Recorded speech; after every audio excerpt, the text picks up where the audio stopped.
Welcome. This is a new series coming from FreeMiMind, and this will be our Consumer Shall Know series. I am going to be honest and say that a lot of things are changing, and I have learned so much throughout the years, and I just want to be able to share a lot of the knowledge that I have learned throughout the years in order for people just like me, who they like to call consumers, understand what they're getting into and what they are truly giving away and spending their money on. So, this particular series that I will break down into several parts because it is a lot. This is called How Auto Loans Work versus What Consumers Don't Know. This is the hidden gem and the hidden game behind auto financing and securitization. I will do my very best to make sure that when I am giving out this information, that if I feel like there is any words that some may not understand what they truly mean, it is in my best interest to do my very best to point out those words and give you those definitions if and when I do come across something that I think that could potentially be a little confusing to the average consumer. So let's get into it. The illusion of financing. When a consumer buys a car through financing, they believe that they are taking a loan from the dealership or a lender. In reality, the dealership is just a middleman. They immediately sell the contract to a third party, such as a bank, a finance company, or investor. The buyer's signature is the most valuable asset. It creates the money used to fund the transaction. According to UCC, and when I say UCC, I am speaking of the Uniform Commercial Code. It is a set of laws. UCC subsection 3-104 and UCC subsection 3-105 talks about negotiable instruments. When you sign your contract, it is a negotiable instrument, which is a form of money the lender or dealer can sell or assign for immediate profit. You are not borrowing money, but rather creating value with your signature, which they then sell. Truth in Lending Act, or what most people would call TILA, TILA, is 15 USC, and when I am saying USC, I am speaking of United States Codes, another set of laws. 15 USC subsection 1601. Under TILA, lenders must disclose who actually funds the loan. But in auto finance, this is rarely made clear. Federal Reserve Act 12 USC subsection 226. Banks are required to back their loans with actual reserves, but auto lenders do not lend out real money. Instead, they use the borrower's own credit to fund the transaction. The dealer doesn't lend you money. Most consumers think that the lender is giving them the money, but no actual money is lent. Instead, the signed contract is monetized, which means it is turned into a financial instrument and sold.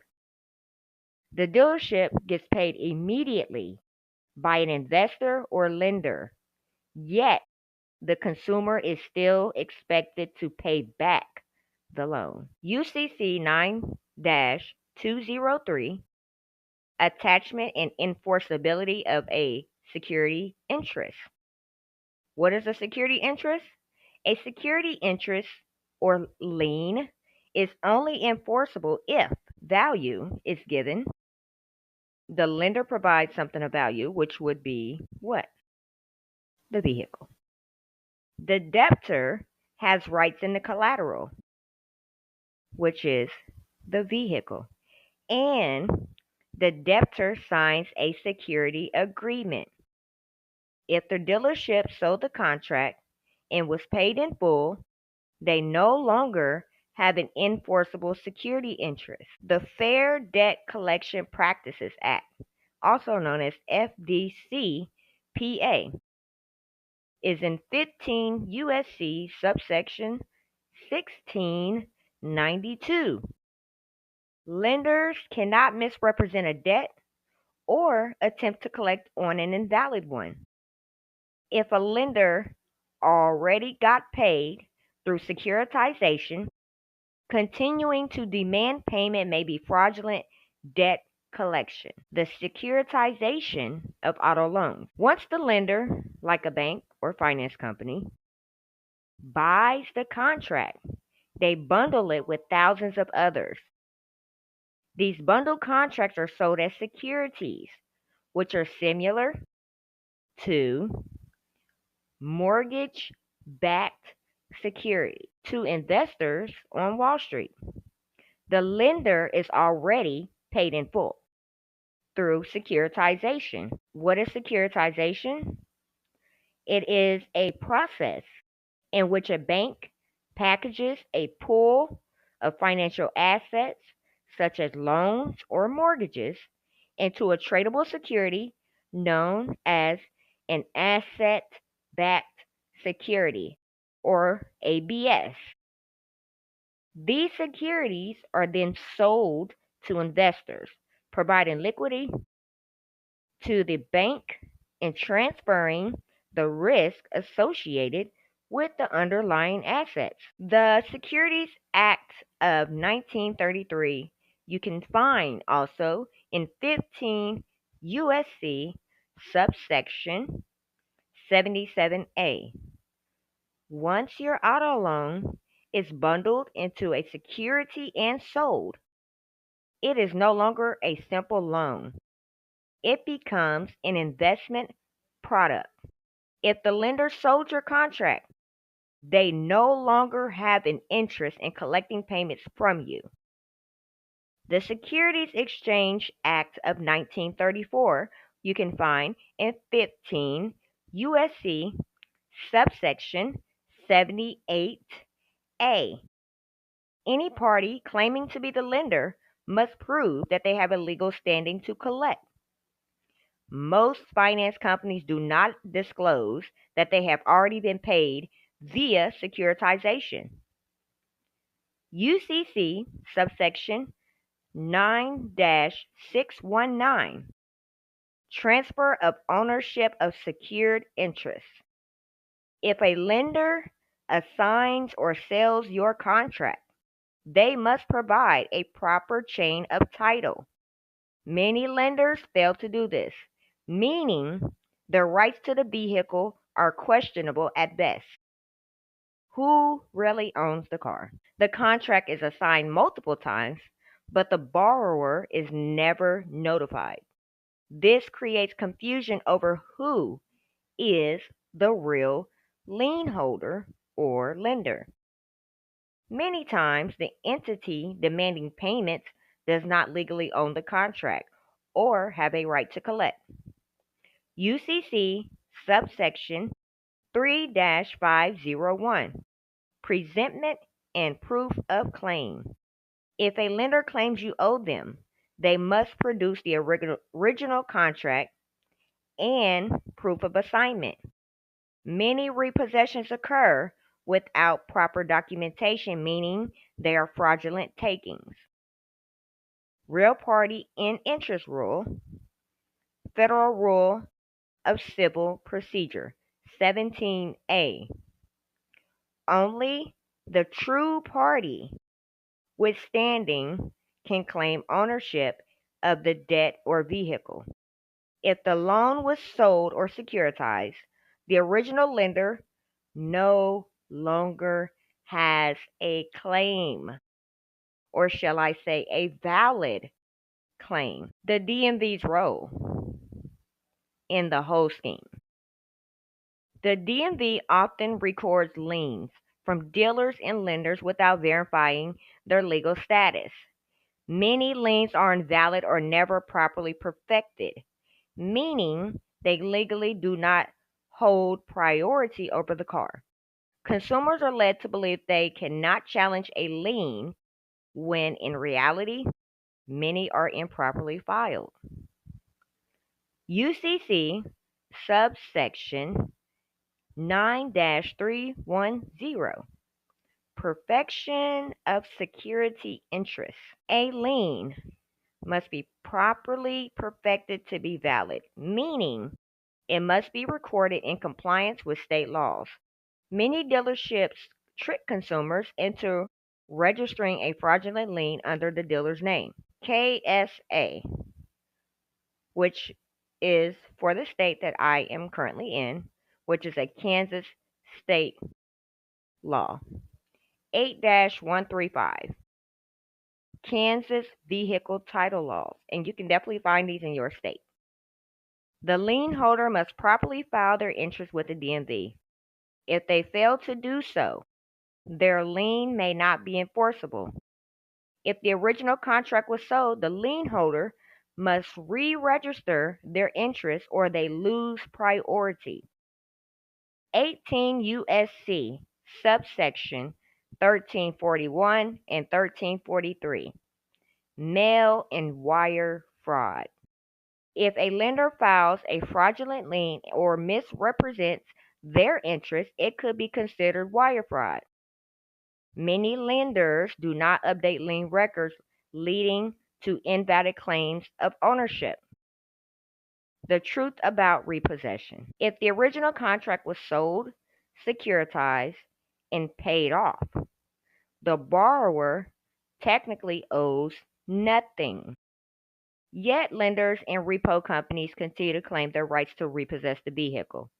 Most repos are done without a court order, relying on intimidation rather than legal authority. Fair Credit Reporting Act, also known as FCRA, 15 U.S.C. subsection 1681. Lenders cannot report a debt they no longer own. If the contract was sold or securitized, reporting a balance may violate FCRA. 15 U.S.C. subsection 1635, right of rescission under TILA. If the lender failed to disclose the true nature of the contract, securitization, and assignment, the borrower may have the right to rescind. Rescinding means taking back. You can take back your signature, whatever the case may be, you can rescind. UCC subsection 9-609, secured parties' right to take possession after default. A lender cannot repossess unless they have a valid security interest and comply with state repossession laws. If the original lender was paid off, the right to repossess is questionable. UCC subsection 9-625, remedies for improper repossession. If a repo is done without legal authority, the borrower can sue for damages. Many repossessions are conducted without court orders, making them legally void. The solution: knowing your rights and fighting back. Consumers can demand proof of who truly owns their loan and request the original wet ink contract. If the lender cannot provide proof of lawful assignment, they have no right to collect or repossess. Filing UCC statements and challenging their improper liens can help reclaim ownership of a vehicle. Fair Debt Collection Practices Act, FDCPA. 15 USC subsection 1692 G as in goat. Demand debt validation from any entity claiming you owe money. If they cannot prove ownership, they must cease collections. UCC subsection 3-501. Demand for original instrument. Request the original contract to verify the lender's legal standing. If they cannot produce it, they have no right to collect or repossess. The Consumer Financial Protection Bureau, or CFPB, complaints. The CFPB investigates lenders who engage in deceptive practices. If your auto loan was improperly handled, file a complaint at www.consumerfinance.gov. This is just part 1 of the series. Stay tuned for part 2. Free my mind, because this world is fucked up.